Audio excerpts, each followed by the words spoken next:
solo mm, para que estén tranquilos por ese lado. Hay una forma de hacer en algunos casos, convertir esas integrales dobles o triples o hacerlo con una sola. Eh, no se puede en todos los casos, pero sí en algunos. Entonces eso es lo que vamos a ver. Ahora vamos a ver energía de rotación y el momento de inercia, que prácticamente es lo mismo, solo tiene una pequeña diferencia con respecto al cálculo del centro de masas. Entonces ahí yo voy a aprovechar para repasar, para que veamos más o menos cómo hacer cuando tenemos, eh, cuando tenemos distribuciones en 2 o 3 dimensiones. Bueno, la primera parte, el objetivo. Lo que queremos hacer es describir los cuerpos que rotan, ¿verdad? Ya habíamos visto lo que era la velocidad angular, la aceleración angular, que nos describen cómo varía la posición cuando una partícula gira. Algo hablamos de los cuerpos rígidos. En los cuerpos rígidos, básicamente todas las partículas se mueven a la misma velocidad angular, ¿verdad? No a la misma velocidad tangencial, sino a la misma velocidad angular. Un segundo, voy a voltearme para ver también que todo se vea bien.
Ok. Bueno, entonces ese es el objetivo, es describir el movimiento de los objetos que rotan, y hoy básicamente lo que necesitamos para eso es empezar por obtener los momentos de inercia, que nos van a ayudar a determinar cuál es la energía necesaria para hacer que un objeto gire alrededor de un eje.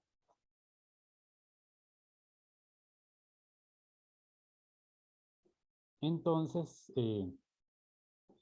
el punto de partida es la energía cinética de un sistema, es lo que vamos a considerar. Vimos un sistema de partículas y vimos que la energía de un sistema de partículas está dada por esta ecuación. Bueno, voy a usar el mismo color mejor.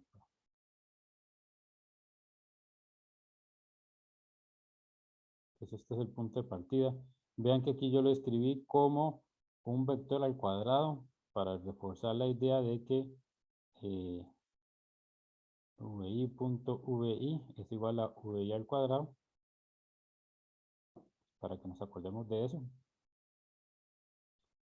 Y entonces ahora lo que vamos a hacer es vamos a considerar que el sistema de partículas,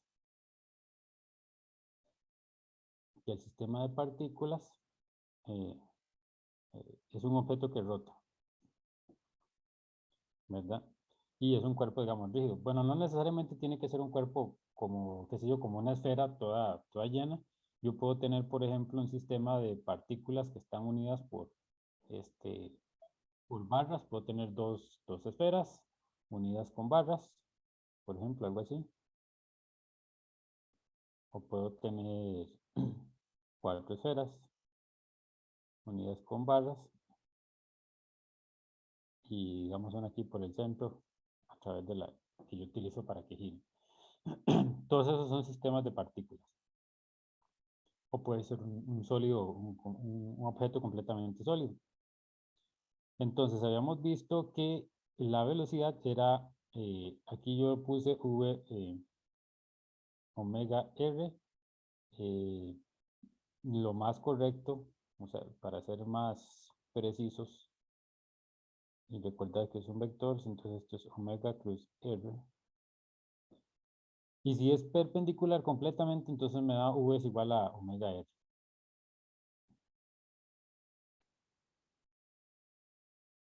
Entonces, como ahora estamos pensando en rotación, nos interesa más utilizar una variable que me hable de la rotación del objeto, no la velocidad tangencial. En el caso de los cuerpos rígidos, habíamos visto que el omega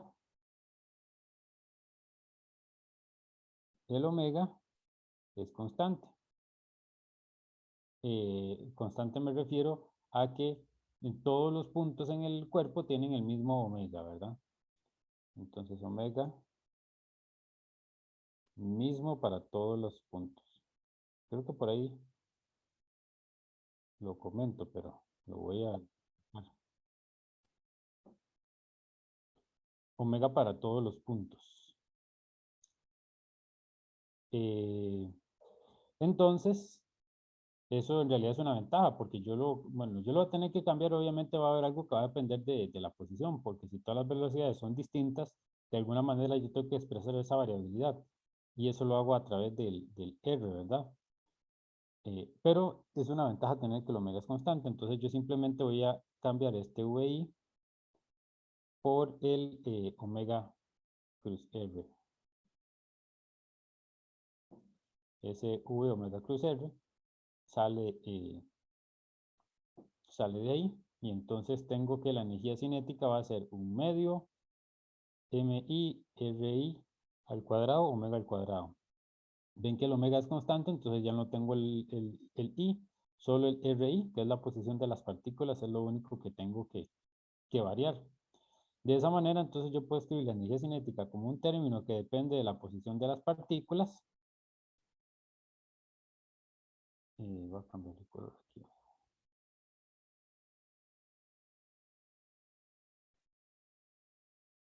Este término depende de la posición de las partículas y, de su masa, y la velocidad angular, eso no depende de la posición del objeto, es la misma para todas. Entonces la energía cinética de un objeto en rotación está dada por este de acá, y de este un medio, la suma de MI y RI al cuadrado, se define como el momento de inercia.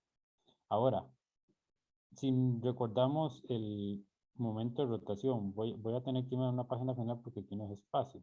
Bueno, o lo que voy a hacer es que la pongo por acá. Entonces habíamos visto que cuando un objeto rota, digamos que tengo una trayectoria circular, entonces el SR que aparece ahí es este. Es esta distancia del centro. Ese es el R. ¿Qué pasa si yo tengo una esfera y yo tenía una partícula que giraba por acá? Me parece que por ahí hicimos algún ejercicio de esos, o salió una tarea. Y me parece que en algún momento le mencioné. La distancia es la distancia desde el eje, desde el centro de rotación hasta el punto donde está la partícula, ¿verdad? Entonces, este es voy a ponerle aquí como una esfera, tiene el R en esféricas es diferente, voy a ponerle un R', y en la esfera yo tengo otro R, que no son exactamente iguales. Entonces, no tengo que confundir esta definición, este RI que aparece aquí, con el, eh, con el R de las coordenadas, sino yo lo que tengo que entender, ese R lo que significa es esto, la distancia al eje de rotación. Entonces eso no se nos puede olvidar, porque si yo lo confundo cuando estoy utilizando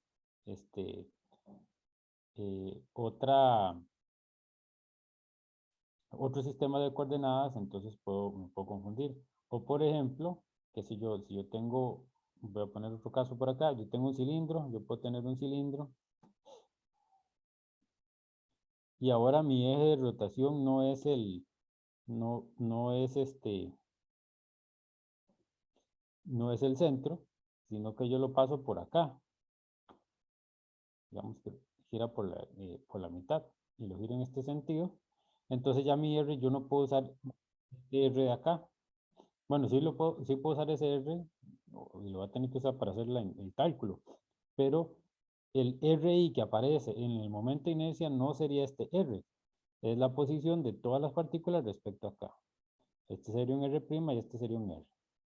Entonces, eso es muy importante que lo tengan claro y que no se les olvide. Entonces, por eso está en ese color. Bueno, ya les adelanté la respuesta. A ver, ¿por qué sustituimos el V por RI omega y no por RI omega I? Vamos a hacer la encuesta de nuevo, de todos modos, a ver si están poniendo atención. Okay. Ahí ya esto me sacó de acá. Voy a tener que hacer, denme un segundo, porque me lo di hasta otra para ver cómo se va viendo y ya me sacó.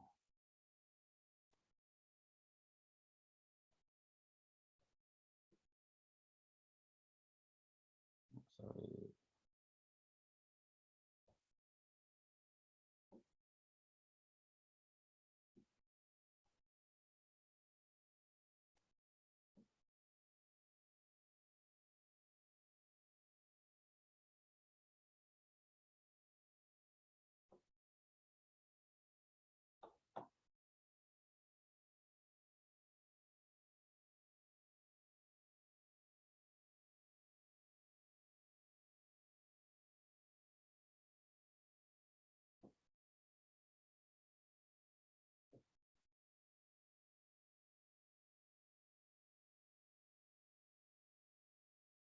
¿Y cómo estuvo ese fin de semana?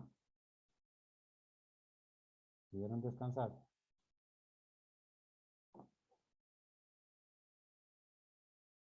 Bueno, ya, ahora sí, vamos a ver si... Y todavía no me deja, no sé por qué no me deja no hacer las encuestas hoy.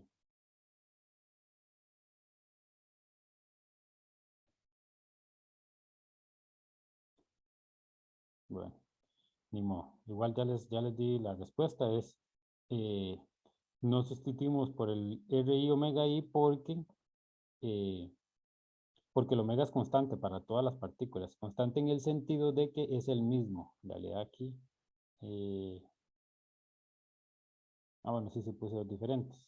Ven que una cosa es que el omega sea constante. Una cosa es que el omega sea constante y otra es que sea el mismo para todas las partículas. No es exactamente lo mismo. Que el omega sea constante lo que quiere decir es que yo mantengo la velocidad de rotación. En términos de las variables que vimos anteriormente, habíamos visto que el omega se podía escribir si el alfa era constante, por ejemplo. O bueno, de la forma integral era de alfa de t. Que el omega sea constante quiere decir que el alfa es igual a 0. No hay aceleración angular. Que eso es diferente, es decir, que es el mismo para todas las partículas. ¿Verdad? Ese es el punto ahí.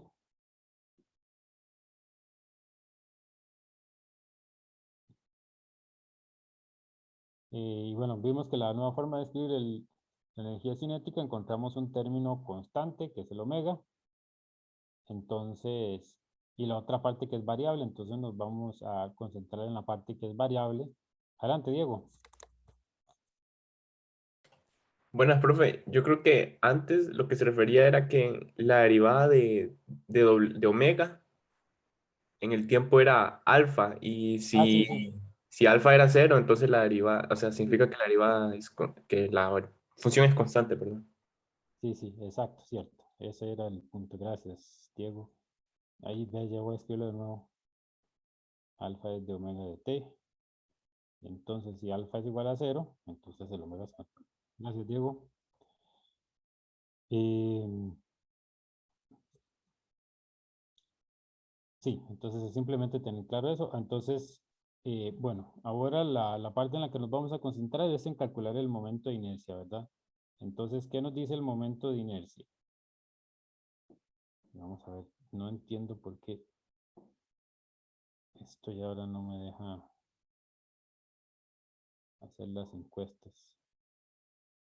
Bueno, les voy a hacer la pregunta y me la mandan al chat para así hacerla de todos modos, porque no quiero parar y volver a hacer porque se me descuadra lo del video. Entonces, la pregunta es la siguiente: ¿qué nos dice el momento de inercia? Una opción es que la distribución de masa no afecta a la rotación, al movimiento de rotación, que si la masa está más dispersa necesito mayor energía para alcanzar una velocidad angular omega, que si que la energía necesaria para rotar un objeto a una velocidad omega no depende de I. Y la otra opción, la D, es que si la energía en rotación se conserva.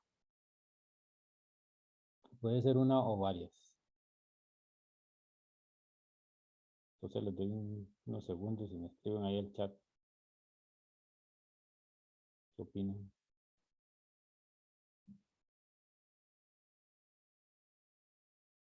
Adelante, Joseph. La pregunta.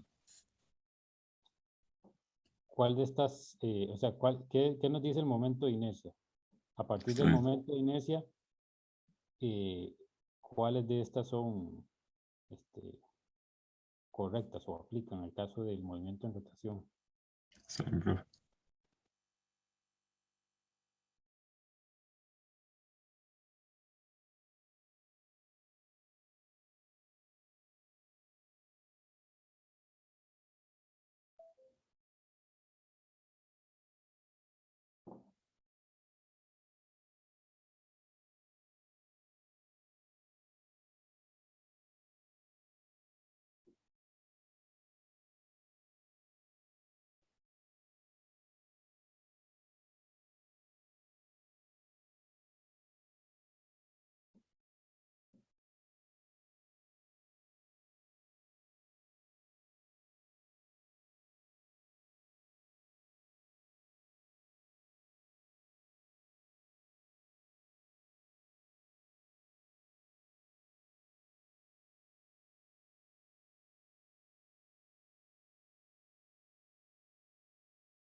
Hay que pensar un poco la pregunta, ¿verdad? Creo que las opciones están largas.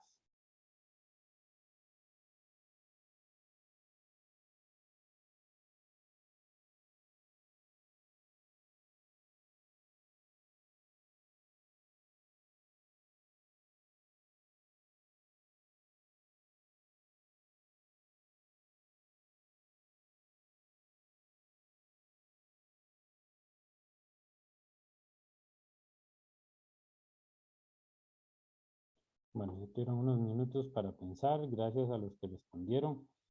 La idea del ejercicio es más que todo que empezar uno a pensar, ¿verdad? No irse de una vez a resolver los problemas sin pensar. Mucho de lo que nosotros queremos es aprender a pensar, más que resolver problemas solamente, ¿verdad? Entonces, en ese sentido, no lo digo tanto por ustedes, lo digo por otro curso que estoy dando y a veces parece que la gente solo quiere resolver problemas así sin pensar más en la física. Entonces uno tiene que meditar un poquito y ir más allá, ¿verdad? Entonces, bueno, veamos cuáles son las opciones. La primera dice que la distribución de masa no afecta a la rotación. Eso en realidad es incorrecto. Vemos que necesariamente, debido al momento de inercia, si yo tengo dos cuerpos diferentes, como el momento de inercia es la suma de I, MI, RI al cuadrado, entonces la distribución de masa sí afecta, ¿verdad? Si todas están en el puro centro, vemos que el momento donde RI es igual a 0, como rotar una vara, el momento de inercia va a ser 0. Y esa barra pues tiene una masa m. No es lo mismo esa barra que tener un cilindro o una esfera que van a tener un momento de inercia mayor. Entonces la distribución de masa sí afecta. Si la masa está más dispersa, necesito mayor energía para alcanzar una velocidad omega. Sí, eso sí, ¿verdad? Entre mayor sea el momento de inercia, si las partículas están más separadas, generalmente eso implica que yo tengo un mayor momento de inercia, ¿verdad? Entonces, más dispersas, generalmente implica un I mayor. Digamos que un mayor que un I0, para ponerle comparación con él. Entonces, generalmente yo necesito más energía para hacer rotar el objeto con cierta velocidad angular. La opción C dice que la energía necesaria para rotar un objeto a una velocidad omega no depende de I.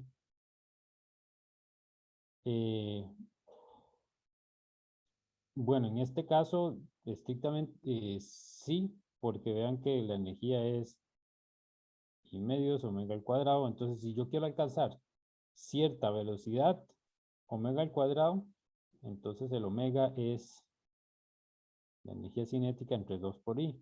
Entonces, dependiendo del momento de inercia que yo tenga, así va a ser la cantidad de energía que yo necesite darle al sistema para que pueda rotar con esa velocidad. Todo esto lo que hace es darnos una idea de que el momento de rotación, el momento de inercia es como esa, bueno, en realidad es como la inercia en el movimiento lineal. Es una medida de la oposición del cuerpo a que uno lo ponga en movimiento, en este caso movimiento de rotación. Entonces, es como con el momento lineal, si yo necesito, si yo quiero que una masa alcance cierta velocidad, va a depender de cuánta masa tenga, es decir, de cuánta inercia tenga el cuerpo. Entonces, en este caso, sí necesita uno, o sea, sí depende del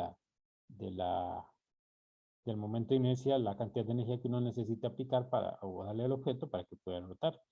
La opción D, que la energía en rotación se conserva, esa no se deriva de aquí, porque la conservación de la energía depende de si hay fuerzas externas o no. Entonces, en este caso, en algunos casos de rotación, o en muchos casos, quizás de los que vamos a ver, la energía sí se conserva, pero eso no se debe a que, digamos, a que el momento de inercia sea un momento de inercia dado para el cuerpo, sino tiene que ver más con la interacción del cuerpo con otros objetos. Por ejemplo, yo puedo tener un cilindro que gira por un plano, ¿verdad? Ya vimos que todos los objetos que se desplacen tienen sobre una superficie con fricción, entonces sienten una fuerza que es no conservativa que tiende a cambiar la energía del sistema. La energía no se conserva. Entonces vean que yo tengo un cilindro rotando, que es que es básicamente lo que estamos estudiando ahorita, y tenemos una fuerza externa que actúa sobre él, que lo que hace es disminuir la energía del sistema. Por esa razón, por ejemplo, yo tiro un cilindro y empiezo a rodar sobre el piso y eventualmente se detiene, porque la energía no se conserva.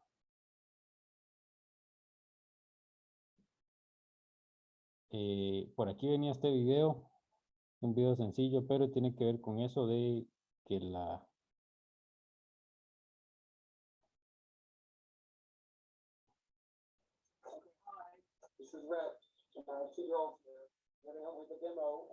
bueno, vamos a ponerlo aquí más adelante.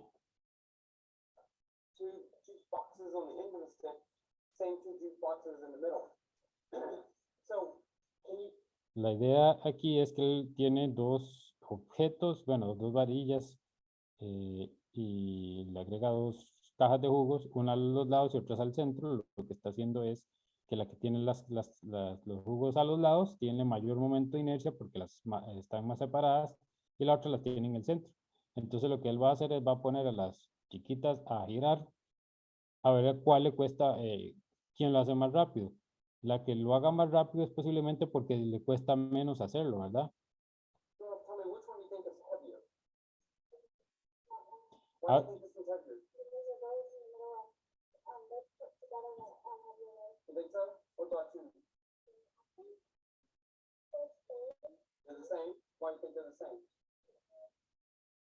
y vean que las dos tienen la misma masa.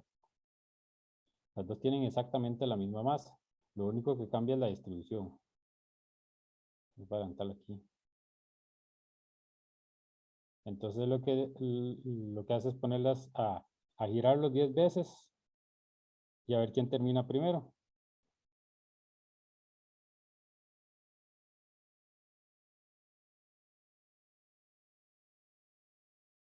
Y ven que la que tiene las dos el centro lo hace primero. Obviamente, como nosotros como buenos experimentales, entonces lo que tenemos que hacer es hacer la otra, hacerlo, cambiarlo para asegurarnos de que no sea, que no dependa de la persona que lo realiza.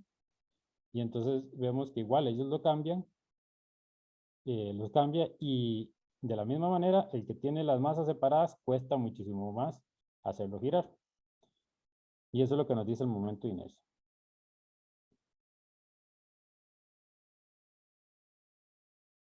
Entonces eso sirve para, bueno, la idea es que ustedes tengan ideas para cuando haya algo que uno no, cuando uno está resolviendo un problema y no tiene idea de cuál debe ser el resultado, o hay algo que uno, o sea, que uno no comprende bien, siempre, siempre lo mejor es pensar en algo que sea más, más común, algo que que uno haya observado en la vida cotidiana, y tiene que ver si uno lo puede escribir con el resultado que uno encuentra. Si yo resuelvo un problema y el resultado no responde, o sea, no puede describir el problema que yo estoy observando, entonces hay algo que está mal. Este otro video está vacilón porque nosotros solo estamos viendo que giran en una dimensión. Uno puede tener, la rotación se puede hacer en 1 o 2 ejes y 3 ejes al mismo tiempo. Después lo van a ver cuando ven cursos más avanzados. Para que yo logre girar un objeto en una sola, sobre un solo eje, yo tengo que tener tener solo un eje fijo, o aplicar el momento o la fuerza en una dirección muy particular para que solo gire en esa dirección.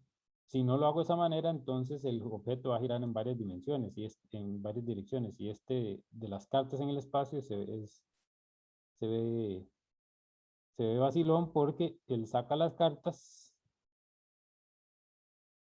y después lo pone a girar.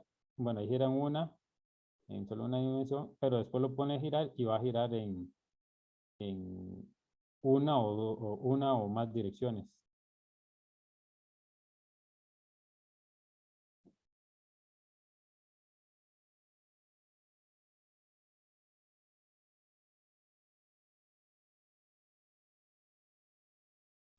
Ese es el que les digo, que él gira y empieza a girar, gira sobre un eje y después gira sobre otro eje. Entonces, algo que van a ver después, más avanzado, lo que hace uno es que puede encontrar un eje que pase uno puede encontrar un eje que le describa ese movimiento en conjunto, como hemos visto, por ejemplo, en momento lineal, que uno puede encontrar un sistema de coordenadas. Si yo tengo mis partículas que se mueven para acá, yo encuentro un sistema de coordenadas. Bueno, yo tengo estos sistemas y lo que hago es que lo roto y pongo uno acá, y ya me quito el problema y se me reduce solo una variable, solo una dimensión. Con el momento de rotación después van a ver que se puede hacer eso. Bueno, en cursos más avanzados, pero también se va a poder hacer. Ok, entonces ahora vamos a pasar a ver lo que es el cálculo del momento de inercia. Aquí si comparamos el momento de inercia con el centro de masa, vemos lo siguiente. Para el centro de masa lo que teníamos era que el m, y esto no es vector, esto es solo una r, por la posición del centro de masas es igual a la suma de las masas por la posición. Y el momento de inercia es la suma de las masas por la posición al cuadrado. Ven que lo que tienen en común es la suma de las masas, pero los R son diferentes. ¿Cuál es la diferencia? Bueno, el centro de masas es una cantidad vectorial. Vemos que estas que son diferentes, una es un vector, que es esta de acá.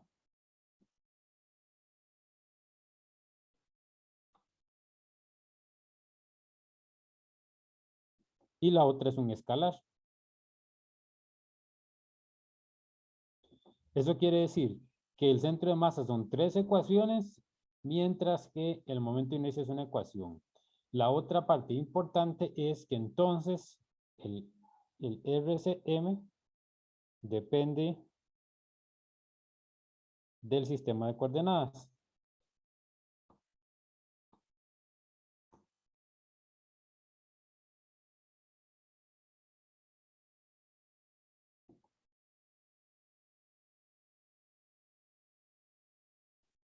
Mientras que el momento de inercia no depende del sistema de coordenadas.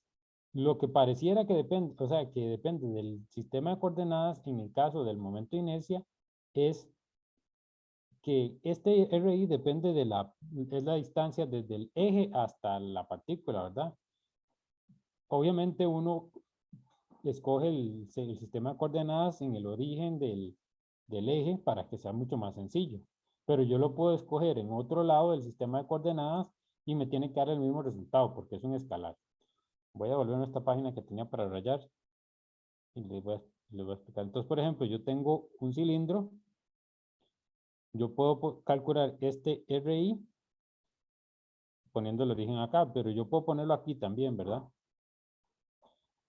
Si yo lo pongo acá, esta distancia, digamos, de esta partícula hasta acá va a ser un R y esta va a ser un R y prima. Entonces, a la hora de hacer el cálculo, si yo pongo esto acá, entonces es un enredo, porque yo lo que tengo que hacer es hacer el MI por esta distancia de acá, y ahí me va a quedar como un R menos un R1 prima. No, esa va a ser este color. Pongámosle O. Entonces vean que este RI de acá va a ser la resta de esos dos. Va a ser R menos RO al cuadrado. Entonces es más complicado. Y por eso es que yo escojo el origen en el centro en el punto donde está el eje, ¿verdad? Pero eso no implica que si yo hago el cálculo de esta manera, o poniendo el origen en el centro, que va a dar diferente. Es el mismo resultado.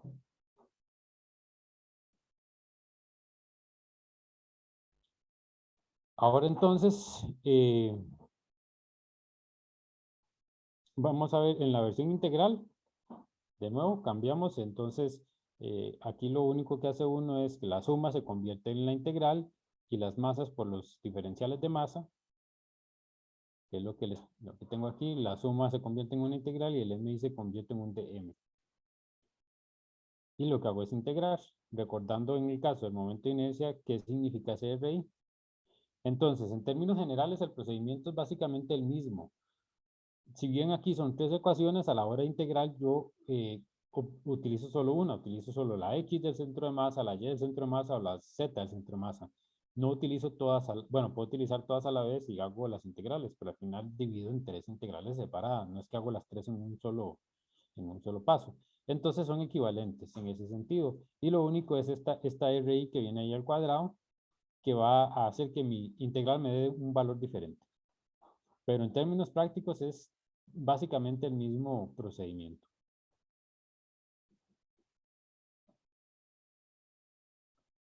Bueno, ya respondí la otra pregunta. Se me olvidaron las preguntas. Entonces la pregunta era si cambia la posición del centro de masas cuando cambiamos el sistema de coordenadas. Entonces, que era lo que yo les decía. Entonces, por ejemplo, si yo tengo mi esfera y yo utilizo para medir mi CRI, entonces, si el resultado debe ser el mismo, si yo utilizo este otro sistema de coordenadas para medir ese mismo RI.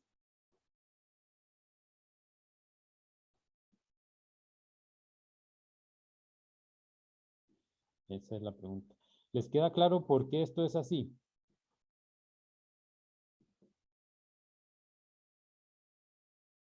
¿O les es confuso? ¿Por qué un escalar no debe cambiar del sistema ¿cómo es? De magnitud? Bueno, es lo que vimos en vectores, ¿verdad? Que la magnitud de un vector no cambia de sistema de coordenadas, ¿verdad? Eso es algo fijo. Entonces, es útil saberlo porque muchas veces nosotros queremos cambiar un sistema donde las cosas se nos hagan más fáciles. Y tenemos que poder justificar eso. Y bueno, la otra pregunta era, ¿cambia el momento de inercia si cambio de coordenadas? Ah, no, esta es diferente. La primera sí es diferente. La primera es que si cambia el centro de masas y cambia el sistema de coordenadas. Entonces esa vimos que, esa yo creo que no la he respondido, entonces esa pueden responder si sí o si no.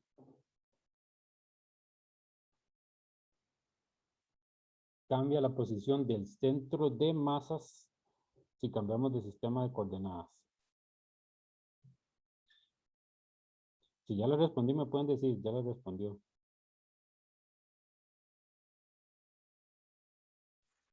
Prefieres que a mí no me parece la encuesta, ¿No le parece qué? como la encuesta que usted Ah, hace no, es para que uno contestar. no me deja, es que me logué con la otra computadora para ver que se vaya viendo bien todo. Y ya no me Ah, dejó ok. hacerla, entonces tiene que ser en el chat. Sí, es que entré tarde y estaba esperando, pero cuando entré estaba en una pregunta, entonces yo creo que debe ser porque ya la Ah, había puesto. no, Creo no, que ya. es eso. Yo le doy Gracias. y me salí, me logué de nuevo, pero lo que no quiero es cerrarla. O sea, no quiero cerrarla porque entonces tengo que hacer 2 videos y se me corta, entonces mejor hago solo uno.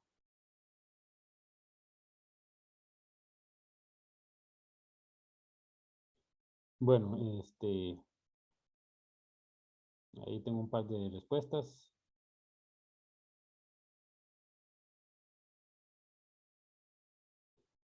Son preguntillas sencillas, que a veces no parecen que tengan, o sea, que sean muy relevantes. O sea, yo creo que a veces muchas de las preguntas parecen muy sin gracias, pero con el tiempo a uno se le empiezan a olvidar y a veces uno ve que cometen errores en el examen porque se les olvidan estos detalles. Entonces, la idea es tener eso presente, ¿verdad? Para poder utilizarlo correctamente, ¿verdad? O para que ustedes se simplifiquen más la vida. Entonces, en el caso del centro de masas, que es el primero, que vemos que vean que son unas flechitas, son vectores. Los vectores sí dependen de la posición del sistema de coordenadas, ¿verdad? Entonces, vean que, por ejemplo, o sea, la magnitud de esta distancia de acá no va a cambiar. Pero ¿cómo escribo yo el vector? Sí cambia. No es lo mismo, por ejemplo, si yo tengo este sistema, si aquí tengo x es igual a 3 y tengo otro sistema, y aquí en este sistema x', el x' es igual a 5. Dos vectores ahí me quedarían, digamos, un R1 sería este es el x', entonces el R en un sistema sería 3i y en el otro sistema prima sería 5i. Y ya vemos que definitivamente cambia. Entonces todo lo que son vectores van a cambiar. Hay que acordarse de eso. Todo lo que son vectores van a cambiar, lo que son escalares no. Entonces siempre que puedan utilizar cantidades escalares, se usan. Por eso la conservación de la energía es súper útil, porque es un escalar, no es una cantidad vectorial. Entonces, resulta mucho más sencillo. Y bueno, cambia el momento de inercia, si cambia coordenadas, esa ya yo le respondí, esas que no, ¿verdad? Porque el momento de inercia es una cantidad escalar.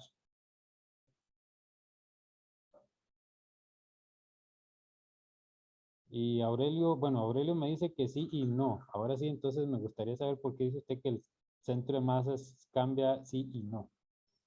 La posición del centro de masas. Ah, no, no, yo estaba respondiendo a las... Ah, la segunda. Ah, ya. Sí, disculpe ahí Me más parece. bien. No, está bien. No sé si es como de este modo, pero es que como no está la encuesta, entonces no sé si así enviárselo. Ah, Entonces sí, no, sí. proceso.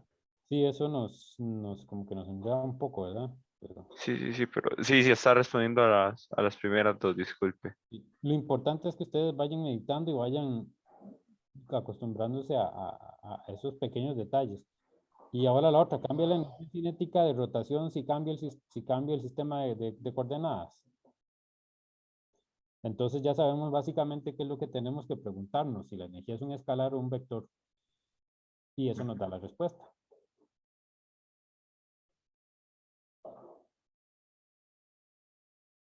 ¿Verdad? Que esa sería que la energía cinética no cambia si cambia el sistema, ¿verdad? Entonces eso hay que tenerlo así bien en mente para cuando se presenta algo, poder tomar ventaja de todas esas propiedades, de esas cantidades.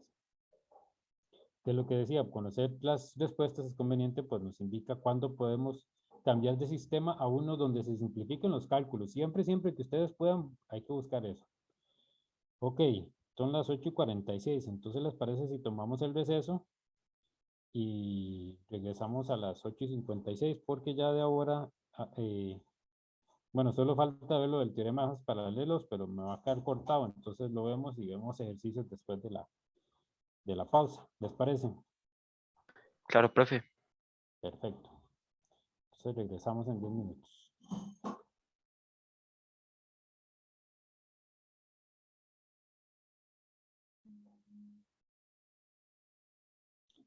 Ahora vamos a ver el teorema de los ejes paralelos. Este es un teorema bastante útil porque nos permite calcular el momento de inercia de un objeto que gira en torno a un eje que no es su centro, que no está en el centro de masas. Generalmente los cálculos se simplifican un montón si estoy en el centro de masas. Por eso es conveniente este teorema. De esta manera yo calculo solo el centro de masas y a partir de ahí yo resuelvo, ¿verdad? En muchos casos el cálculo a partir del centro de masas es muy sencillo porque lo podemos hacer con base en la simetría del problema. Encontrar el centro de masas y resolver es mucho más fácil, entonces por eso es que es bastante útil. Entonces lo que hacemos es considerar el movimiento de rotación de un cuerpo alrededor de un eje arbitrario, ¿verdad? Entonces este eje acá lo vamos a poner en el punto XA y YA. En el centro de masas tenemos un eje que va a estar en la posición del centro de masas. Y vamos a empezar calculando cuál es viendo cuál es el momento de inercia alrededor del centro de masas. Entonces yo mido la distancia desde esta de acá, es la distancia desde el centro de masas hasta una partícula que está hacia un diferencial de masa que está en la posición X, Y y Y. Esto es para el centro de masas, ¿verdad? Entonces la distancia de la partícula del centro de masas al diferencial de masa, que es un diferencial ahí de volumen. Y yo lo que tengo que hacer entonces es sumar las masas multiplicadas por R mayúscula I, que es la posición de las partículas con respecto a la posición, con respecto al centro de masas. Entonces me queda MI es igual el ICM es igual a la suma de MI por XY al cuadrado más Y al cuadrado. Esa es la posición en ese sistema de coordenadas. Ahora lo que vamos a hacer entonces es, bueno, le voy a hacer aquí, sí, ahora lo que vamos a hacer es cambiamos el origen, porque ahora queremos el sistema de el momento de inercia alrededor del A.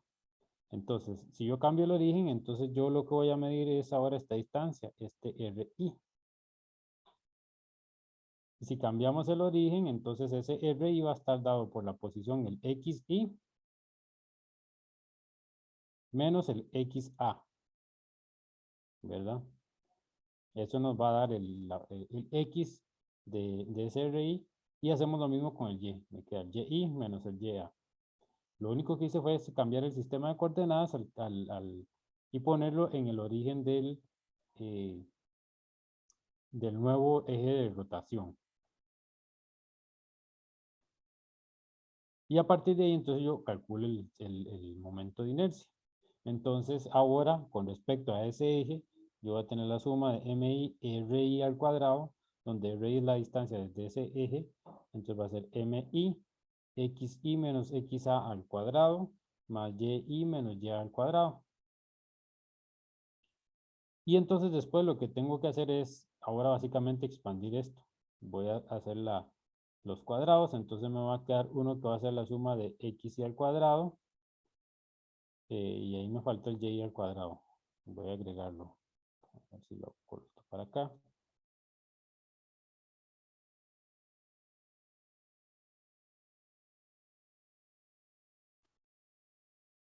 ¿Verdad? Entonces, vean que de aquí, con este cuadrado me sale este acá. Con este cuadrado me sale este acá. Luego, cuando hago como es la segunda fórmula notable, entonces el desarrollo me va a quedar un xi menos 2xi por xa, que es este término que tenemos por acá. Y voy a tener uno igual para y, que es este término de acá.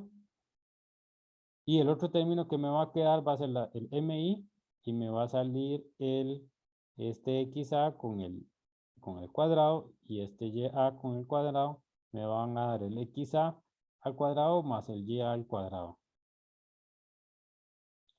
Y ya expandí todo. Ahora lo que tengo que ver es lo siguiente. Recordamos que si estamos trabajando en el origen, vean que el origen yo lo puse en el centro de masas, ¿verdad? Del cálculo, empezamos con el origen aquí en el centro de masas. Y cuando yo hice este cambio de coordenadas, yo cambié de la posición del centro de masas, del origen del centro de masas, acá.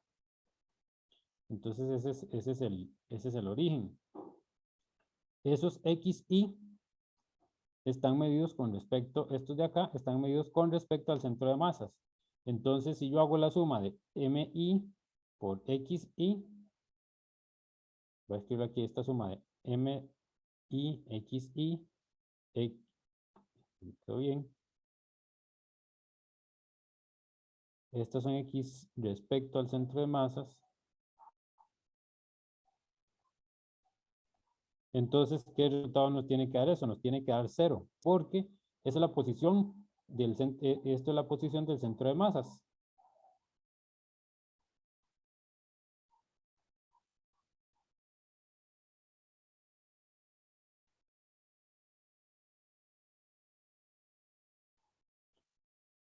Y si estoy en el sistema de coordenadas que el 0 está en el centro de masas, entonces el centro de masas tiene que estar en 0.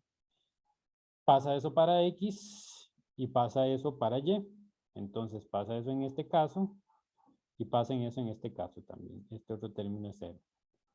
De manera que nos quedan solo dos términos. Nos van a quedar este de acá y este término de acá, que son, vimos el primero, que era el del el momento de inercia del centro de masas, que está por acá. Y el otro, bueno, cambiamos el color aquí para que se vea dónde salen. Este de acá es este de acá. Donde este h es la distancia desde el centro de masas hasta mi nuevo sistema de rotación. Y esa es la derivación. No es tan compleja. Y bueno, la idea es que ustedes vayan aprendiendo a hacer demostraciones de este tipo. ¿Alguna pregunta respecto a el teorema de los ejes paralelos?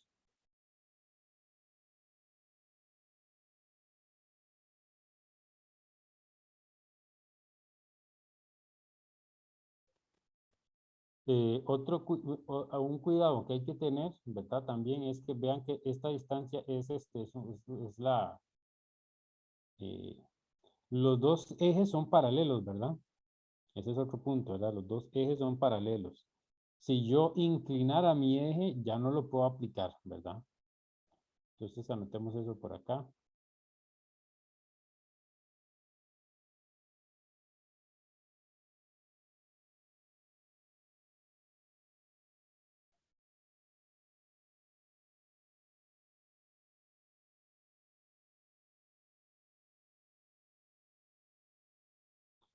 Los dos ejes de rotación son paralelos. Si yo lo cambio, ya si no, entonces no lo puedo aplicar.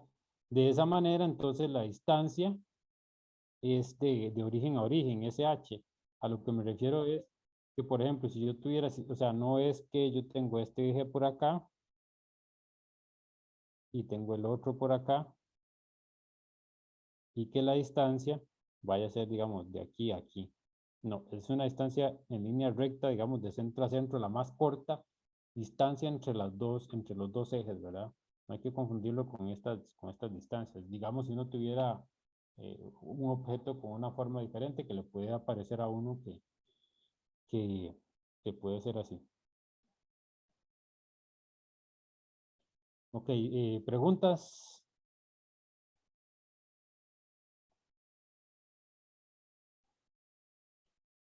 Bueno, vamos a empezar a hacer ejercicios. Yo voy a empezar por hacer el del momento de inicio de un disco. No me había percatado que venía ahí en el tiple, pero igual lo vamos a hacer, es ilustrativo.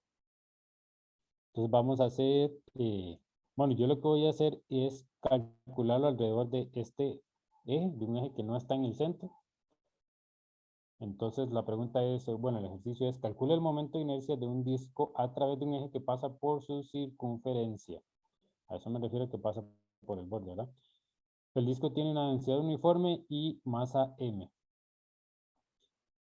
Entonces, aquí utilizamos el teorema de los ejes paralelos, que nos dice que el momento de inercia alrededor de este eje va a ser el momento de inercia alrededor del centro de masas más la masa por la distancia al cuadrado. En este caso, bueno, le puse una H mayúscula, pero es una H minúscula. Vamos a ver si lo puedo borrar sin...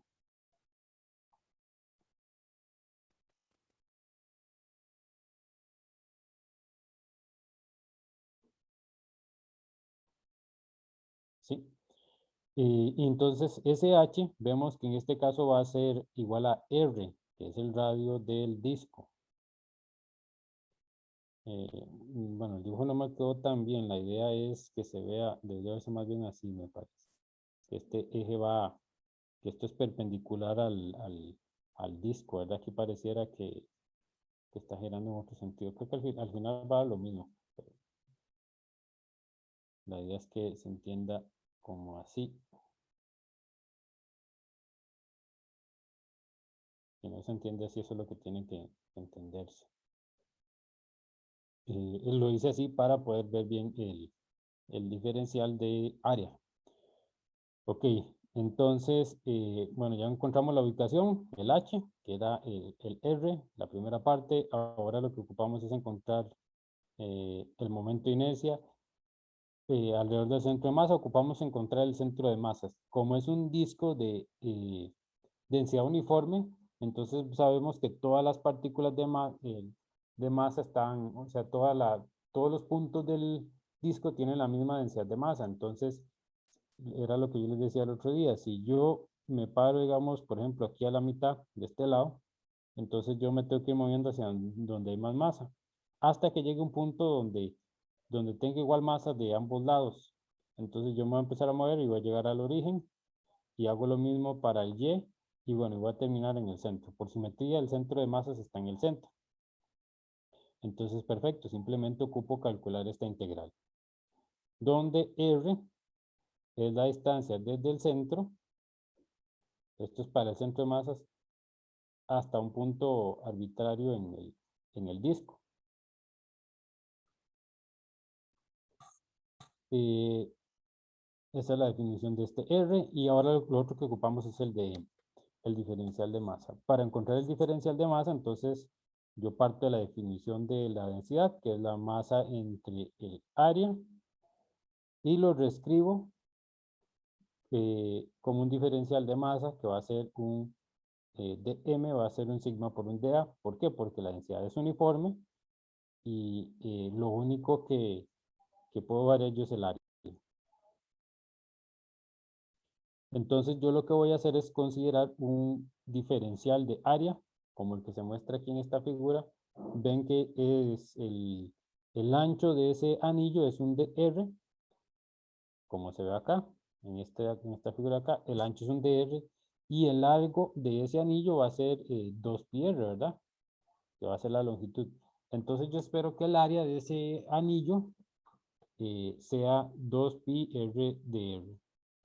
¿Cómo verifico yo que la fórmula esté correcta para ese diferencial de área? Bueno, yo lo que voy a hacer es integrarlo y voy a considerar un r de 0 a r y esto debería darme el área de un disco, ¿verdad? De radio r. Yo lo integro, esto me quedaría entonces r de r, integro, me queda r al cuadrado entre 2, entonces 2pi entre 2 y me queda pi r al cuadrado. Por tanto, entonces la fórmula está correcta y no hay problema. Ahora entonces yo lo que voy a hacer es aplicar eso para obtener el centro del momento inicial alrededor del centro de masas. Entonces ven que aquí ahora lo que tengo que cambiar es, tengo que escribir r al cuadrado por dm, que es sigma de a, y el de a va a ser esto de acá. Entonces el sigma es constante, sale, me va a quedar un r al cuadrado, que este r al cuadrado es este de acá, este viene de acá, y luego el de a es todo esto de acá. Y el sigma viene del dm. El sigma viene de acá. De ahí vienen todas las partes. Y hacemos la integral. Tenemos r a la 3. Entonces integramos y me da r a la 4 entre 4. Y evalúo de 0 a r. Entonces eso me da que el centro de masas es este de acá. Es sigma pi r a la 4 entre 2. ¿Tiene las unidades correctas? Sí, porque esto tenemos que el sigma es masa entre área, que sería distancia al cuadrado. Bueno, esto sería, pongámoslo en unidades, eso sería kilogramos entre metros al cuadrado, el r a la 4 es metros a la 4, se cancelan y ve que nos queda kilogramos metro al cuadrado, que es lo que aparece en la fórmula. Entonces está bien.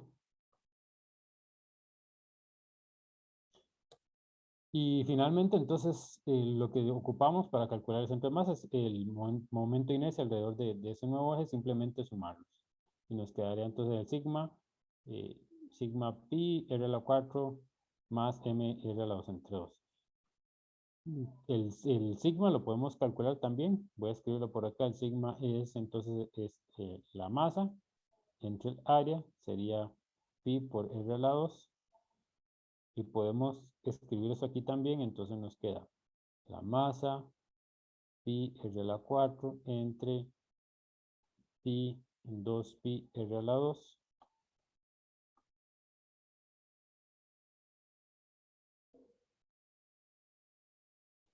Se van entonces aquí este con este, este con este. Y me queda más el m r a la 2 entre 2. Y entonces del primer término nos va a salir un m r a la 2. Con el otro m r a la 2 nos va a quedar m r a la 2.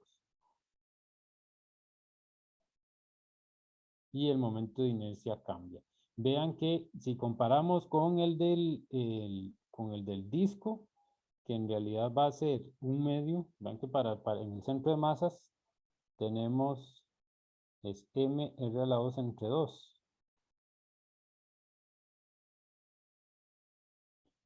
Y ahora cuando cambiamos el eje a un borde, tenemos m r a la 2 solamente, entonces se duplica. Entonces ahí vemos de nuevo que dependiendo de donde estemos, que entre más largo estén las masas del sistema, del eje de rotación, entonces mayor es el momento de inercia. Y vamos a calcular ahora la energía cinética de rotación alrededor de este eje. Entonces eso sería sencillamente, yo tengo ya el momento de inercia, tengo el omega, entonces sustituyo.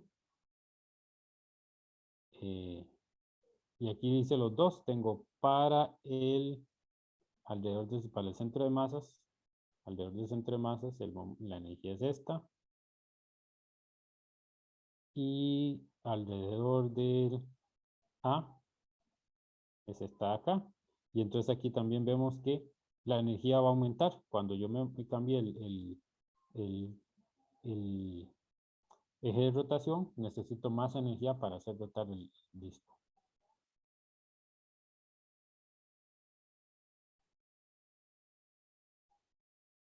¿Qué es lo que nos dice? Es que necesitamos invertir más energía para girar el disco alrededor del eje que es distinto al del centro de masas.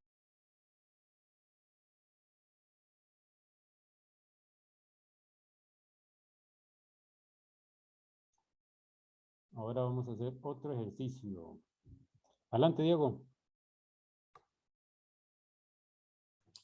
Profe, entonces por el teorema de ejes paralelos se puede concluir que la energía siempre va a ser menor si el eje se encuentra en el centro de masas.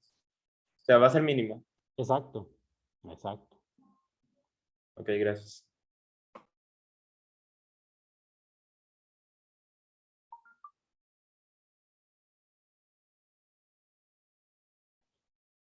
Bueno, lo único que uno tiene que sí, para estos casos sí, yo creo que para casos donde uno tiene más, aquí como solo tenemos un eje, ese es el caso. Hay casos en los que uno tiene más ejes, ¿verdad? Pero entonces se limita uno a un solo eje. Como en el video que vimos de las cartas, que usted vio que se mueve en un eje y se mueve también en otro eje, ¿verdad? Entonces, ahí hay que considerar ese otro. Pero sí, en el centro de masas va a ser menor siempre con respecto a otro eje.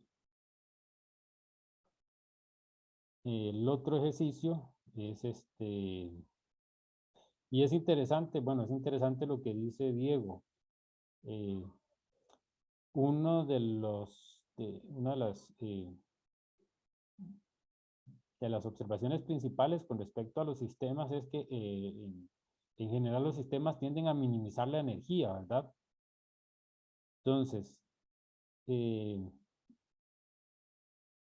ese es el caso, y yo tengo algo que yo dejé rotando alrededor de un eje, que no es el centro de masas, lo que yo esperaría entonces es que el sistema, de alguna manera, si quiere minimizar la energía, entonces tendría que empezar, en lugar de moverse alrededor de ese eje, debería tender a moverse alrededor del centro de masas, ¿verdad? Entonces, esa información de saber en qué punto el sistema tiene menor energía es muy importante porque muchos sistemas siempre buscan ese punto de menor energía, ¿verdad? Hacia ese es donde tienden los sistemas. Ok, ahora vamos a hacer el caso de un cilindro hueco de masa M. Tiene un radio exterior R2 y un radio R1. Entonces nos piden demostrar que su momento de inercia respecto a su eje de simetría es 1/2 en su masa por R2 al cuadrado más R1 al cuadrado. Entonces de nuevo yo voy a empezar con el volumen del cilindro. Bueno, escribamos primero la definición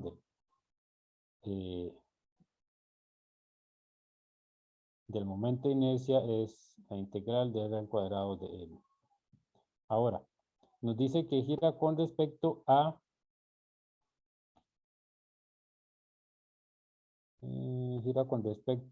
su eje de simetría. No nos dice que es el centro de masa, pero eso es algo que nosotros deberíamos deducir relativamente fácil. Sabemos por la simetría del cilindro que en lo que es, si esto es X, Y, Z, entonces en el plano XY, que estaría sobre la superficie circular, el momento la posición del centro de masas tiene que ser en el centro. Si la distribución de masas es uniforme, entonces debería estar más o menos a la mitad de la altura. Pero como este R de acá solo se mide respecto al origen del eje de rotación, entonces no nos importa tanto que el centro de masas esté digamos, en Z igual a 0, en Z igual a 1/2 o en Z igual a L. No importa, lo importante es que en las coordenadas que me dan la posición respecto al eje de rotación está en el centro. Aquí está el centro de masas. Entonces ya sabemos dónde tenemos que poner nuestro origen y ocupamos calcular el DM, saber cuál es el DM para empezar a trabajar. El R es este R desde acá, desde el origen a un punto sobre el cilindro. El volumen, yo lo puedo escribir para un cilindro como pi r al cuadrado L. Si yo ahora lo que voy a hacer es, yo voy a considerar la distancia con respecto al centro, ¿verdad? Entonces eso yo lo puedo hacer para calcular como pequeños cilindros, ¿verdad? Que solo dependen de el volumen de yo calculo un diferencial de cilindro, por decirlo así. Entonces este tiene una altura L y el volumen va a depender de pi por este R, solo dependería de R. Si yo considero cilindros internos. Otra forma de decirlo, yo voy a considerar el volumen solo como una función del R, solo voy a variar el R. Y el L lo voy a dejar constante porque al fin y al cabo para el centro de masas el L no es relevante ni va a cambiar. Este R no depende de la altura, no depende del Z, entonces no necesito considerarlo. De esa manera, si yo hago un dV, me va a quedar entonces 2pi R de R por L. Y de nuevo, yo debería poder integrar esto y obtener el volumen del cilindro. Si yo lo integro y no me da, entonces mi diferencial está mal. No está mal de estos de Navidad, no, está incorrecto. Tal vez para... Ya viene diciembre, yo creo que ya seguro se me están empezando a antojar los tamales. Entonces esto era 2pi R de R por L. Ok, entonces el de M, el diferencial de masa vimos que era la densidad por el diferencial de volumen. La densidad es constante, entonces la densidad yo la puedo escribir como la masa entre el volumen total. Bueno, no, esta no es R, esta es la... ok, vean que ahora este es otro punto importante, entonces voy a tomarlo con más calma. Si yo tengo un cilindro hueco,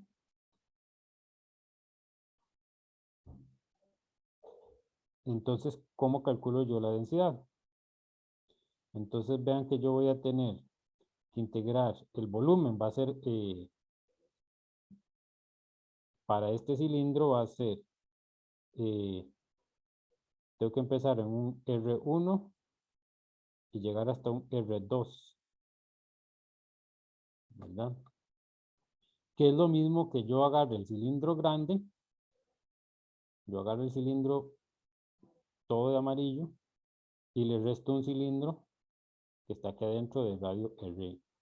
Entonces, eso quiere decir que el volumen total del cascarón cilíndrico que tiene masa va a ser pi por L y vea que el de va a ser pi R2 al cuadrado L, que es el grande, del resto es del pequeño, que es pi R1 al cuadrado L, entonces el volumen va a ser, esto va a ser pi L R2 al cuadrado menos R1 al cuadrado.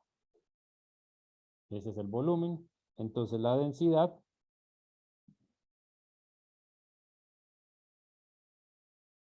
a ver si se deja correr esto. La densidad va a ser la masa dividido entre pi L R al cuadrado menos R1 al cuadrado. ¿Queda claro de dónde sale la densidad? ¿Cómo calculé la densidad?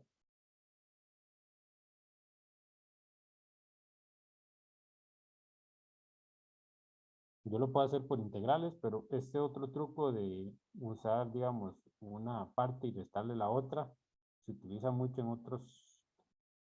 otros casos, entonces por eso se los quería ilustrar, porque resulta muchas veces más útil que simplemente pensar en la integral.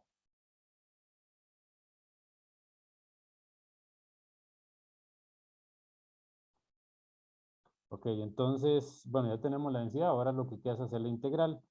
La integral era, entonces, r al cuadrado de m, y esto es igual, entonces, a, sale la densidad,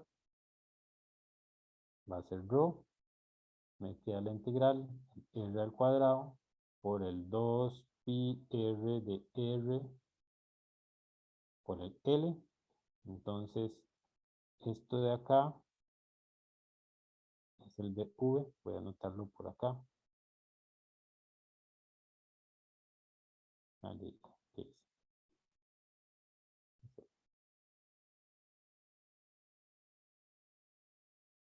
Y entonces tengo que integrar, ¿de dónde a dónde integro? Solo tengo que integrar las partes que tienen masa. Entonces tengo que ir desde R1 hasta R2. Esto es bien importante, tienen que saber definir los límites, dónde empiezo y dónde termino. Entonces esto me queda 2pi rho L, y la integral me queda, tengo 2 acá y 1 acá, son r a la 3, entonces me queda r a la 4 entre 4, y esto va a ser entonces 2pi rho L, R2 a la 4 menos R1 a la 4, dividido entre 4. Y nos da entonces que el momento de inercia es igual a pi rho L, R a la 2 menos R1 al cuadrado, no, es a la 4. Y lo primero que vemos es, ¿y ahora qué pasó? ¿Por qué no nos dio igual, verdad? Y es que me falta la densidad. Entonces, ahora sustituimos la densidad. Antes de sustituir la densidad, vean que esto es una resta de cuadrados. Es una resta de R2 cuadrado al cuadrado menos R1 al cuadrado. Entonces yo lo puedo escribir de la siguiente forma. Voy a escribir esta parte primero, va a ser R2 al cuadrado menos R1 al cuadrado, R2 al cuadrado más R1 al cuadrado. Escribo el pi, el L, y ahora voy a escribir el rho. El rho que vimos que era la masa entre pi L, R2 al cuadrado menos R1 al cuadrado. Entonces la masa entre pi L, R2 al cuadrado menos R1 al cuadrado. Y entonces estas se van a cancelar. Me va a cancelar este de acá con este de acá. Estos se cancelan. Y finalmente entonces nos queda que esto es R al cuadrado. Bueno, escribirlo diferente. Es la masa por el L se canceló también porque ya estoy poniendo la masa. R2 al cuadrado, y aquí me faltó un 2, si no me equivoco, ¿verdad? Me faltó un 2 acá. Que ese 2 venía de este 2 entre 4. R2 al cuadrado más R1 al cuadrado dividido entre 2. Y aquí me falta un 2. A esos factores que nos faltan al final generalmente les llaman el factor suizo, que es ese factor que usted resuelve todo el problema y llega hasta al final y no encuentra cuál es le faltó, no sé, un 2 o un 4, algo así, le dicen el factor suizo. No sé por qué, pero cuando yo estaba en algo así le decían el factor suizo. ¿Alguna pregunta?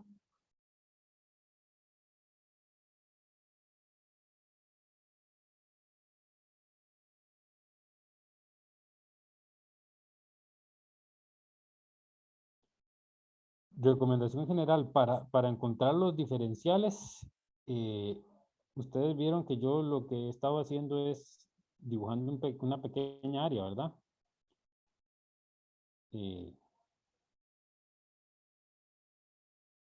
Como, a ver,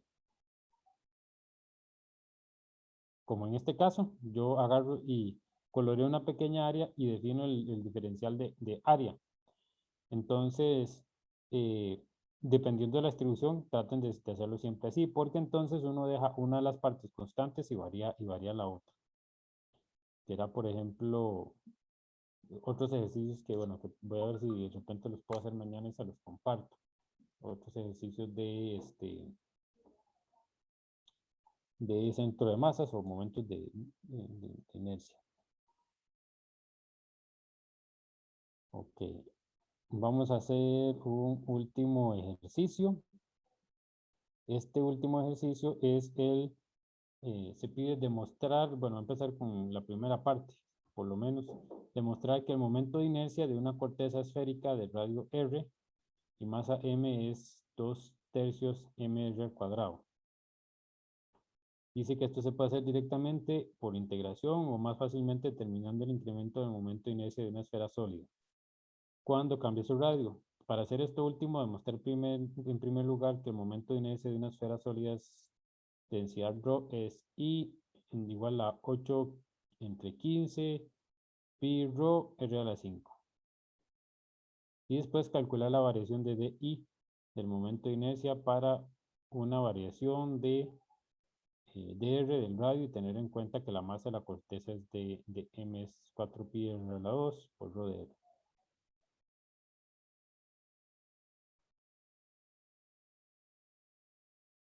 Ok. De momento vamos a hacer la parte de la esfera.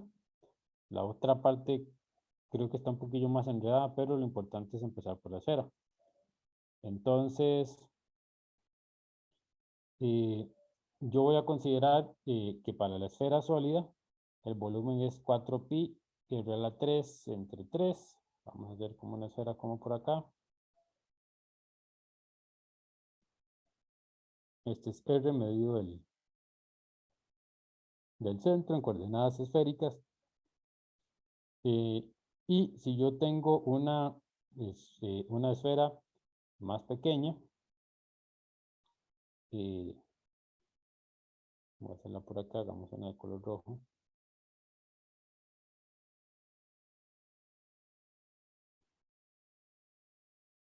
Entonces, una esfera más pequeña y consideramos solo un dr.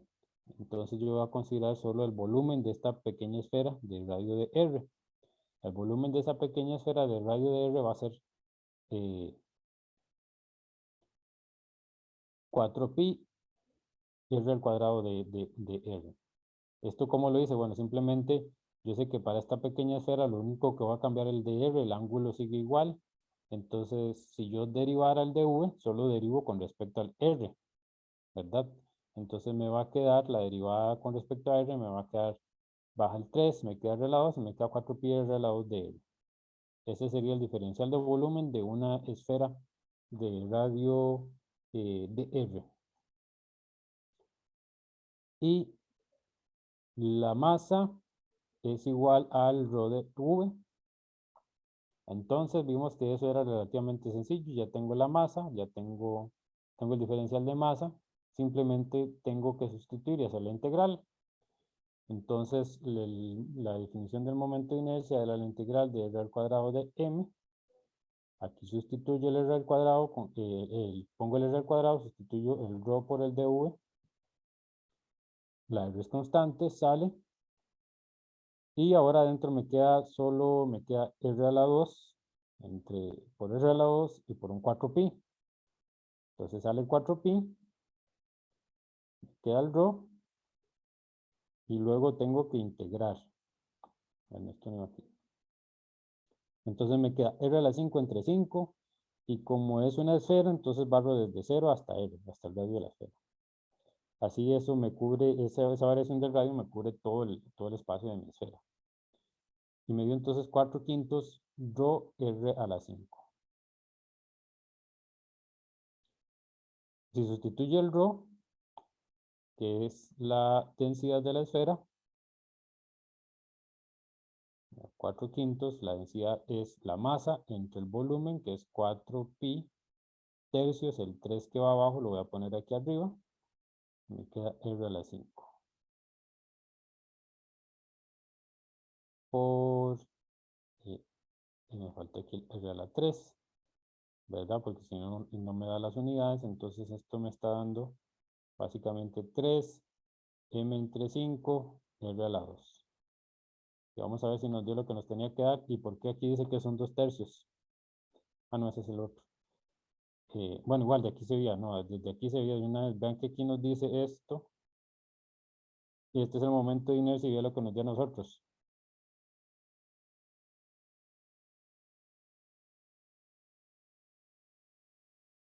¿Qué creen que pasó ahí?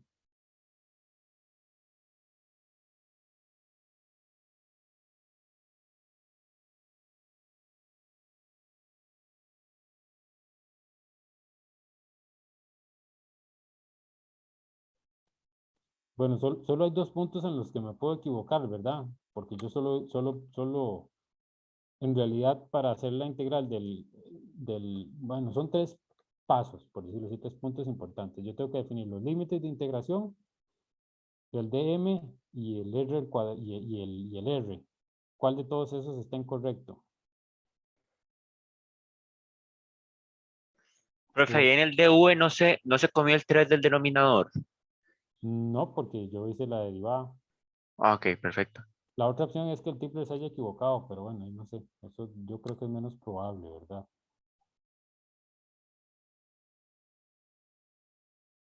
Entonces, los voy a dejar para que mediten un ratito para ver si logran ver qué es lo que puede estar incorrecto. Es bueno aprender a encontrar lo que está mal y yo creo que tal vez de repente les ayuda a cometer menos errores.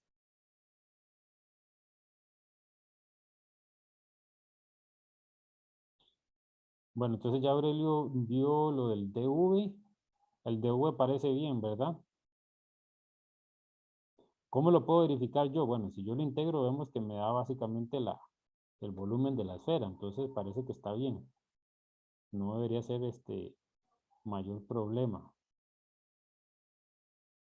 El límite de integración.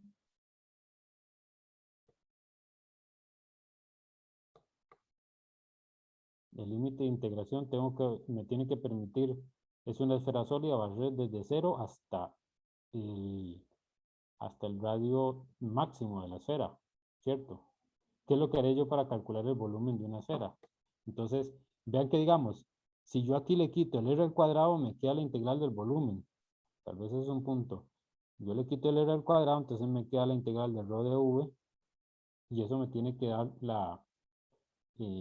me debería dar la masa de la esfera. Entonces, si yo hago eso, me sale el rho, y me queda la integral de 4pi r al cuadrado de r. Entonces el rho por 4pi tercios, bueno, va de 0 a r, y me queda r a la 3 de 0 a r, y esto me queda rho, 4pi tercios, r a la 3, y el rho es la masa dividido entre 4pi tercios r a la 3, y aquí arriba me queda 4pi tercios r a la 3. Se cancelan y me da la masa, entonces la integral está bien. Entonces lo único que queda mal es el r, ¿verdad? Lo único que queda mal es el r al cuadrado. ¿Por qué está mal el r al cuadrado? ¿No se les ocurre?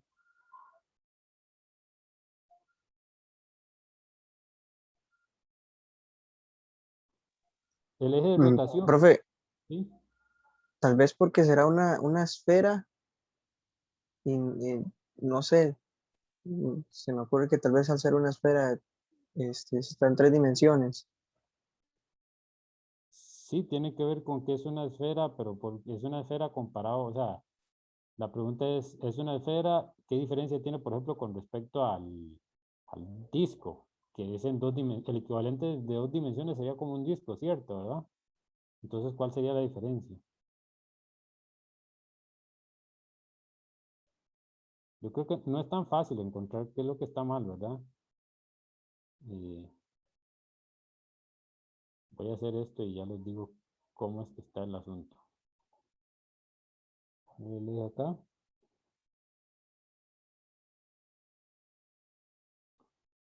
Me quedó torcido ahora. Bueno, ahí quedó más o menos. Ok. No siempre queda igual de todo, sí.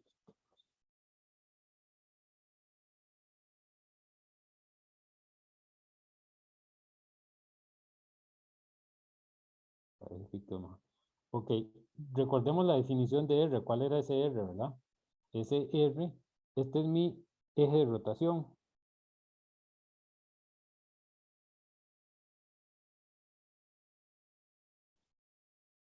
Ese R es la distancia desde el eje hasta el punto de la masa. Aquí donde está el diferencial de masa que yo integro. Acá es este pequeño cubito, ese punto negro.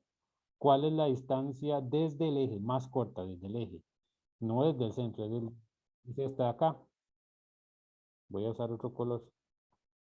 Es esta distancia de acá. Ven, voy a ponerle R'. ¿Y cuál usamos en la integración? Usamos la misma, que es ese mismo R del de las coordenadas esféricas. Entonces usamos un R que es incorrecto, porque ese R que aparece ahí no es el R de las coordenadas. No es un R de posición, no es un R de posición estricto. Ese R deberíamos ponerle un nombre diferente para no confundirnos. Es la distancia desde el eje, ¿verdad? Es la distancia desde el eje. Entonces de repente le pueden poner una E o algo ahí para que no se confundan con el que aparece en el diferencial de volumen. Y ese es el problema, y era lo que yo les decía hace un rato. Uno tiene que saber qué es ese R y definirlo bien, porque si no pasa lo que pasó aquí en este ejercicio, ¿verdad? Entonces yo espero de que después del rato de pensar ya se nos quede grabado en la cabeza que, que tengo que revisar a ver cuál es. En ese sentido tienen que hacer siempre digamos, el diagrama e indicar cada punto. Entonces este R no es, voy a ponerlo.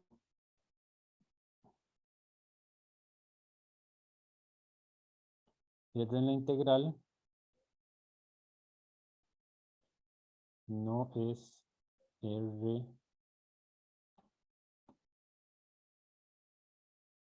de esféricas. Y eso es un problema, ¿verdad? Porque el libro se lo pone usted con R y entonces uno empieza a resolver y no, tal vez no son muy específicos en eso. Y uno empieza a resolver y no le queda claro que son diferentes, ¿verdad? No queda claro que son diferentes. Entonces, ¿qué tenemos que hacer? Tenemos que hacer otra cosa diferente. No lo podemos resolver de esa manera. Ahora entonces lo que vamos a hacer es lo siguiente. Voy a hacerlo en la otra página. Entonces vimos que el dm estaba bien, que era el rho 4pi r al cuadrado de r, donde r es en esféricas.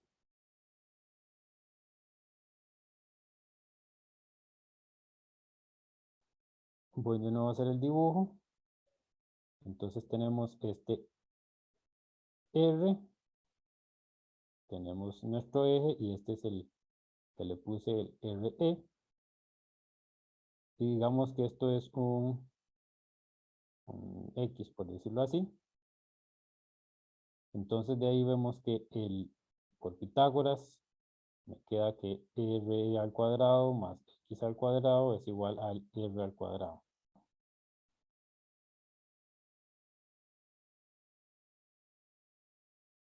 ¿Verdad?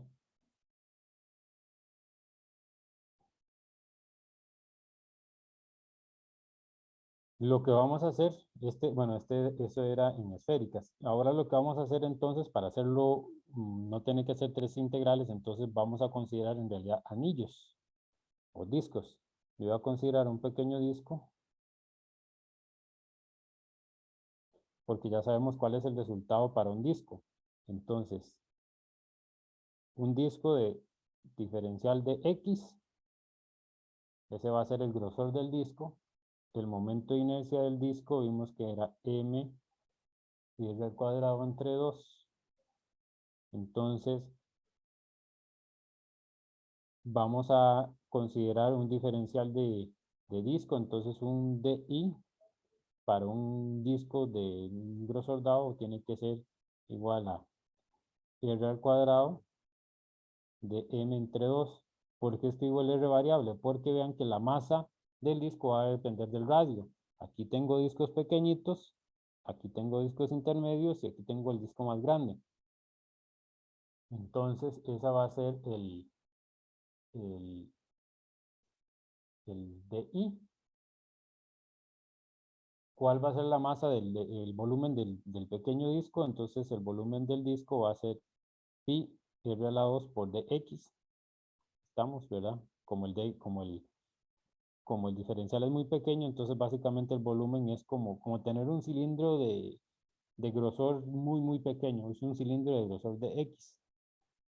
Ese va a ser el volumen. Entonces el de m, utilizando este método, va a ser el rho pi r al cuadrado por dx.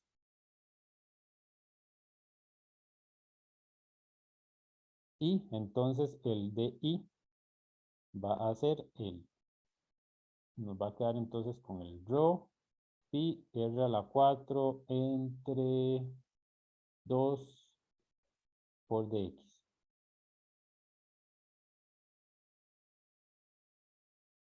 ¿Estamos de acuerdo?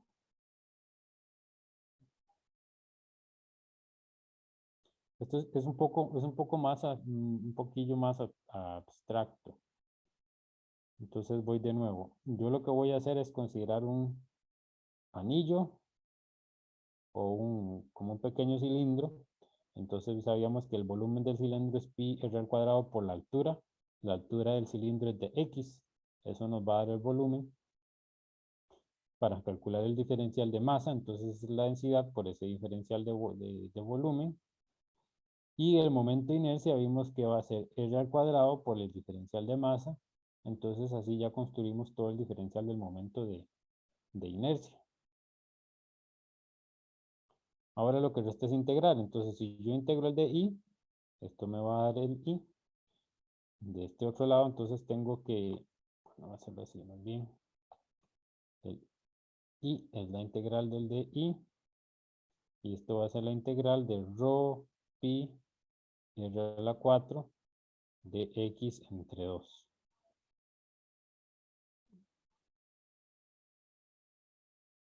Y esto es un rho pi entre 2.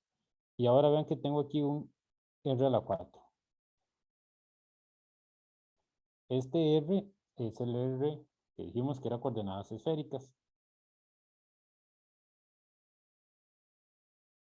¿Por qué sigue apareciendo? Porque bueno, no, este R, vamos a ver. No, este R es el RE, perdón. Este es el RE. Este es el RE. Cierto, es el respecto al eje. Este es el RE, este es el RE y este es el RE.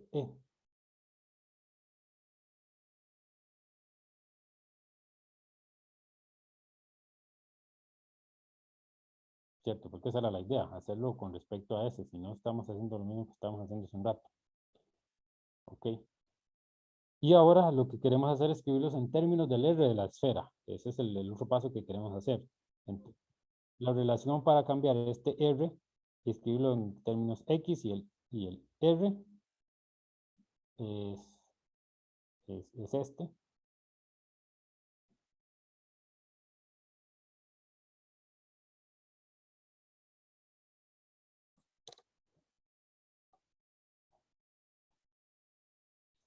Entonces nos va a quedar la integral de...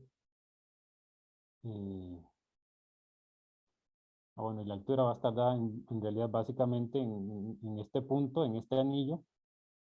Vean que cuando... Es que tenía que haberlo dibujado mejor.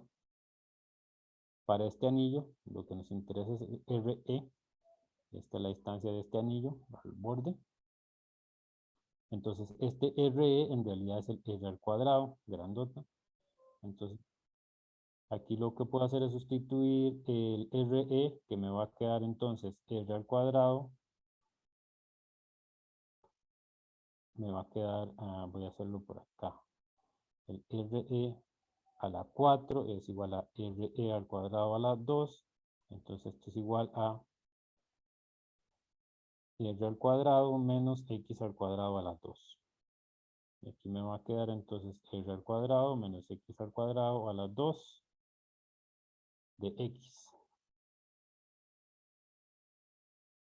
Y el X de a dónde varía es este X de acá.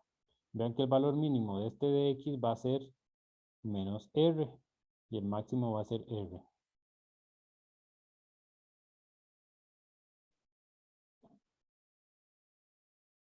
Entonces el rho pi entre 2, tengo que integrar este. La integral, bueno, ya nos pasamos un dato, entonces la integral ustedes la pueden hacer. Pero ya si uno integra, entonces el resultado sí es el correcto, ¿verdad? Una forma de hacer estas integrales, cuando me aparecen así, yo lo que puedo hacer es lo siguiente. Yo puedo decir que, por ejemplo, x'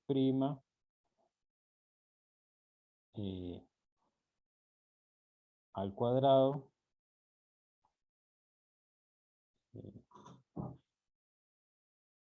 es igual a r al cuadrado menos x al cuadrado. Entonces dx' es igual a 2 de x' es igual a menos 2x' de x' es igual a 2x menos 2x de x. Algo así, uno puede hacer un cambio de variables para hacer la integral más sencilla. Pero bueno, ya nos pasamos, entonces ustedes pueden verificar en la casa la integral, que no es la parte más crítica del cálculo. Una vez definido esto, ya el resultado va a ser rho pi entre 8/15 r a la 5. Preguntas. Me interesa más saber si entendieron de dónde salieron las cosas, por qué definir las cosas como las definí, o si hay alguna duda.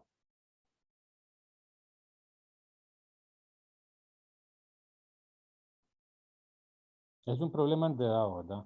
O sea, es un problema enredado.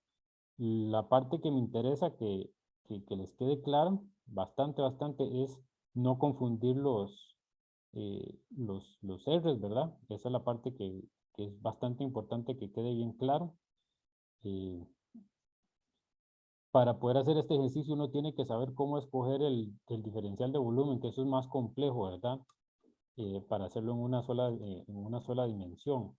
Si fuera que uno lo hace en 2 dimensiones resulta más sencillo, eso es más complejo. Entonces, no se den tanta mala vida por si no logran hacer esto, si no logran encontrar estos DM, por lo menos para el examen. En la tarea tienen más tiempo de hacerlo, entonces ven que esto es más complicado. Entonces a la hora de ponerse a resolver algo en el examen, posiblemente algo así tardaría más tiempo de lo que uno tiene presupuestado para evaluar esto en un examen. Entonces, en ese sentido, nada más traten de ir asimilando porque son técnicas que ustedes van a utilizar en los cursos posteriores y es bueno que se familiaricen con esto. Y eso sí, lo del R, saber escoger el apropiado.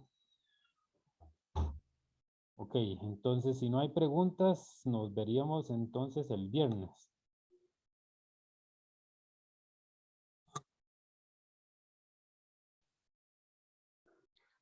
Está bien, profe, perfecto. Perfecto. Bueno, entonces, que la pasen bien y nos vemos el viernes. Bueno, profe, hasta luego. Un placer. De nada, hasta Gracias, luego. profe. Ujú.